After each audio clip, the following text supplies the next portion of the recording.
بقول لك ايه، ما تيجي نخطف الانترفيو ده على السخان؟ تعال.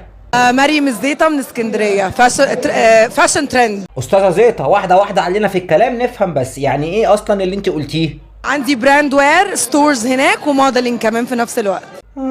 هو ده الفاشن على كده. الولا ايمن صاحبنا بقى فاشن ستورز برضو، قصه طويله عريضه كده. ده طلع ايمن مش صيط واحنا مش عارفين.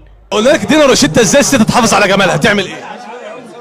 تسلك من جواها تبقى زي القمر، لا عمليات ولا ميه ولا الكلام ده. يعني مش عمليات تجميل زي ما بيقولوا، ده اشاعات بقى. هو بس تسلك من جواها. معنى ذلك ان الستات كتيره مش سالكه. ربنا يهدي. مش سهله انت يا استاذه زيطه، حويته. رحت الساحل الطيب ولا الشرير؟ لا انا طبعا بروح الساحل الشرير على طول. اشمعنى؟ على طول عشان كل صحابي هناك، وكل طول الصيف قاعده هناك. الصيف كله في الساحل. انا اعرف ناس ما بلتش رجلها حتى الان، يعني ما دلدلتش رجليها كده في الميه لحد دلوقتي. الصيف كله. في جوازات بتقف على باكو، تبذير اوفر يعني بصراحه. ايه اللي بيميز الساحل الشرير؟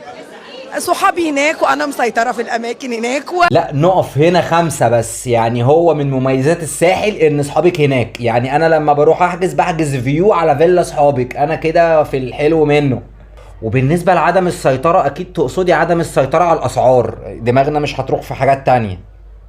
والبحر، احنا البحراويه كلنا نحب المياه النظيفه، والساحل الشرير بتاع الناس الشريره. ايه ده المجتمع ده. هل انت مع الست تعمل عمليات تجميل ولا لا؟ عمليات ايه؟ ما الفنانه لسه قايله ان هو يسلك من جوه تبان عليك من بره. يعني تسلك جوه تنضف بره.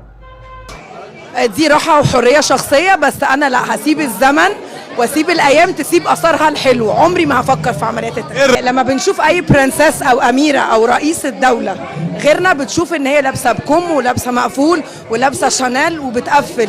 عمر ما السكسي وومن تبقى بالقلع او بالابتذال او بالاوفر. استاذه زيطه، انت نسيتي بس تطبقي المقوله دي على نفسك، ونسيتي الطقم بتاع البرنسيسات والملكات في الدولاب، وخدتي واحد بتاع العامه العاديين. انت نسيتي بس وبدلتي التقمه. معلش.